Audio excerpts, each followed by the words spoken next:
اور ایک پیشی جو ہے وہ روزانہ کی ہے، یومیہ پیشی، اعمال روزانہ بھی پیش ہوتے ہیں۔ اور اس کی دلیل وہ حدیث ہے نبی کریم صلی اللہ علیہ وسلم کی جس میں آپ صلی اللہ علیہ وسلم نے فرمایا کہ ہر دن فجر کے وقت اور عصر کے وقت فرشتوں کا تبادلہ ہوتا ہے۔ وہ فرشتے جو رات کے وقت آتے ہیں انسانوں کے اعمال کو نوٹ کرنے کے لیے، وہ فجر کے وقت تک اس انسان کے ساتھ رہتے ہیں، پھر فجر کے وقت دن کے فرشتے آ جاتے ہیں، رات والے فرشتے واپس لوٹ جاتے ہیں، اور جب یہ دن والے فرشتے آتے ہیں تو عصر تک اس کے ساتھ ٹھہرتے ہیں، پھر عصر کے وقت رات والے فرشتے آ جاتے ہیں، جب رات والے فرشتے آ جاتے ہیں تو دن والے فرشتے چلے جاتے ہیں۔ جب یہ تبادلہ ہوتا ہے اور یہ فرشتے واپس اللہ کے سامنے جاتے ہیں فجر کے وقت بھی اور عصر کے وقت بھی، تو اللہ تعالیٰ پوچھتا ہے ان فرشتوں سے کیف ترکتم عبادی، میرے بندوں کو تم نے کس حالت میں چھوڑا؟ یہ فرشتے کیا جواب دیتے ہیں؟ اس جواب کو ذرا اچھی طرح سے سمجھنا اور اس کو اپنے پلے باندھ کے جانا۔ فرمایا ترکناہم وہم یصلون واتیناہم وہم یصلون، فرشتے اللہ کے سامنے جواب دیتے ہیں اللہ تیرے بندے کس حال میں کہ ہم جب گئے تھے تو نماز پڑھ رہے تھے اور جب چھوڑا تو تب بھی نماز پڑھ رہے تھے۔ تو یہ فرشتے ان لوگوں کے بارے میں جواب دیتے ہیں جو فجر کی نماز پڑھتے ہیں اور عصر کی نماز پڑھتے ہیں، اور جو فجر کی نماز کے وقت سوئے رہتے ہیں یا وہ عصر کی نماز کے وقت سوئے رہتے ہیں، تو ان کے بارے میں فرشتے کیا جواب دیتے ہوں گے کہ اللہ ہم نے تیرے بندوں کو جب چھوڑا تو اس وقت بھی سوئے ہوئے تھے، جب گئے تو اس وقت بھی سوئے ہوئے تھے۔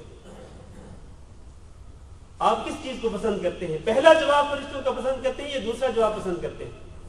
یقیناً آپ پہلا جواب پسند کرتے ہوں گے کہ فرشتے آپ کے بارے میں اللہ کے سامنے روزانہ یہ گواہی دے کہ اللہ جب ہم گئے تھے فجر کے وقت تب بھی وہ نماز پڑھ رہے تھے، اور جب ہم نے ان کو چھوڑا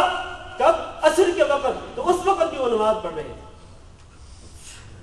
لہذا ہمیں ان لوگوں کے صف میں شامل ہونا چاہیے جن کے بارے میں فرشتے اس طرح کی گواہی دیں۔ ہمیں ان لوگوں کے صف میں شامل نہیں ہونا چاہیے کہ جن کے بارے میں فرشتے اللہ کے سامنے یہ گواہی دے کہ فجر کے وقت بھی سوئے تھے اور عصر کے وقت بھی سوئے تھے۔ اور آج بڑے افسوس کے ساتھ کہنا پڑتا ہے، نہایت دکھ کے ساتھ کہنا پڑتا ہے کہ اکثر و بیشتر مسلمانوں کی فجر کی نماز نیند کی حالت میں چلی جاتی ہے، اور کئی لوگ چونکہ دن بھر کام کرتے ہیں، صبح سے لے کر 2-3 بجے تک کام کرتے ہیں، جب 2-3 بجے کے بعد واپس لوٹے اپنے ڈیرے پر، اپنے روم میں یا اپنے گھر میں، تو نیند جو ہے وہ سوار ہو چکی ہوتی ہے، جاتے ہی سو جاتے ہیں اور عصر کی نماز چلی جاتی ہے۔ جبکہ رسول اکرم صلی اللہ علیہ وسلم کی شادی گرامی ہے من فاتته صلاة العصر فكأنما وتر أهله وماله، جس شخص کی عصر کی نماز رہ جاتی ہے تو اس کا نقصان کتنا ہوتا ہے؟ فكأنما وتر أهله وماله، گویا کہ اس کے تمام اہل و عیال کو اور اس کے پورے مال و دولت کو ایک جگہ پہ اکٹھا کر کے ان سب چیزوں کو، اہل و عیال کو بھی، مال و دولت کو بھی اکٹھا کر کے آگ لگا کر راکھ بنا دیا گیا۔ جتنا نقصان اس شخص کا ہوگا اتنا ہی نقصان اس شخص کا ہوتا ہے جس کی ایک دن کے عصر کی نماز رہ جاتی ہے۔ اس لیے میرے عزیز بھائیوں ہمیں ان چیزوں کو سمجھنا چاہیے۔ یہ ہے روزانہ کی یومیہ پیشی ہے اعمال کی، تو ایک پیشی جو ہے وہ سالانہ اور ایک ہفتہ وار، ہفتہ میں 2 مرتبہ، اور ایک یومیہ پیشی ہے۔ تو ہمیں ان چیزوں کا خیال رکھنا چاہیے کہ ہمارے اعمال اللہ تعالیٰ کے سامنے پیش ہوتے رہتے ہیں، روزانہ بھی اور ہفتہ میں 2 مرتبہ بھی اور ہر سال بھی پیش ہوتے ہیں۔ تو میں اور آپ کیا پسند کرتے ہیں کہ ہمارے کون سے اعمال اللہ کے سامنے پیش ہیں؟ وہی جو اللہ رب العزت کی منشا کے مطابق ہے، نیک اعمال، صالح اعمال۔ جہاں تک اللہ کی نافرمانیاں، گناہ ہیں، برائیاں ہیں تو ہمیں ان سے توبہ کرنی چاہیے۔ اللہ تعالیٰ سے دعا ہے کہ اللہ ہم سب کے گناہوں پر درگزر فرمائے۔ استغفر اللہ لی ولکم انہ هو الغفور الرحیم۔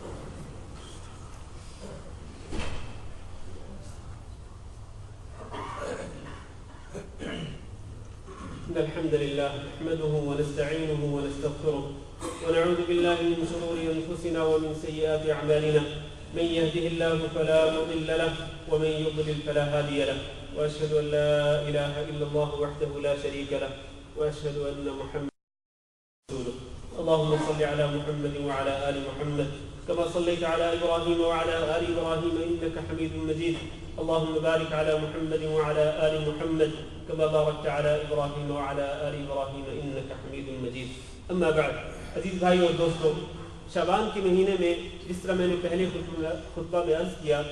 کہ روزے کثرت کے ساتھ رکھنے چاہیے، لیکن ایک بات کا خیال رکھنا چاہیے، اور وہ نبی کریم صلی اللہ علیہ وسلم کی حدیث مبارک ہے جس میں آپ نے ارشاد فرمایا کہ اذا انتصف شعبان فلا تصوموا، کہ جب آدھا شعبان گزر جائے تو پھر روزے نہ رکھو۔ اس کی حکمت کیا ہے کہ جب 15 شعبان تک یہ شعبان کا مہینہ گزر جائے، 15 شعبان 15 دن گزر جائے، تو اس کے بعد نبی صلی اللہ علیہ وسلم نے دوسرے نصف میں، دوسرے آدھے میں آپ صلی اللہ علیہ وسلم نے روزے رکھنے سے منع فرمایا ہے۔ اس میں حکمت کیا ہے؟ اس میں حکمت یہ ہے کہ اگر آپ مسلسل روزے رکھتے رہیں گے اور اگلے نصف میں بھی شعبان کے جو آخری 15 دن ہیں ان میں بھی اگر آپ روزے رکھتے رہیں گے تو ہو سکتا ہے کہ آپ کمزور پڑ جائیں، آپ کی توانائیاں اور آپ کی جو جسمانی طاقت ہے وہ کمزور پڑ جائے، اور جب آپ اپنی جسمانی توانائیوں کو نفلی روزوں میں ہی ختم کر دیں گے تو اس کے بعد جو فرضی روزے آئیں گے ان میں کیا کریں گے؟ تو فرضی روزوں کے لیے توانائیوں کو باقی رکھنے کے لیے، فرضی روزوں کے لیے جو توانائی مطلوب ہے کہ آپ نے چونکہ مسلسل مہینے کے روزے رکھنے ہیں، رمضان مبارک کے فرضی روزے، تو ان روزوں کے لیے آپ کی جسمانی طاقت کی ضرورت ہے، آپ کو اور جسمانی توانائی کی ضرورت ہے، تو اس کو باقی رکھنے کے لیے نبی کریم صلی اللہ علیہ وسلم نے شعبان کے آخری 15 دنوں میں روزہ رکھنے سے منع کر دیا۔ ہاں، وہ شخص جس کی عادت ہے، جس کی روٹین ہے کہ وہ ہر پیر کو اور ہر جمعرات کو روزہ رکھتا ہے، تو وہ شعبان کی 15 تاریخ کے بعد بھی اگلے 15 دنوں میں بھی وہ ان روٹین کے ایام کے روزے رکھ سکتا ہے ہر ہفتے میں، اس میں کوئی حرج نہیں۔ نبی کریم صلی اللہ علیہ وسلم کی حدیث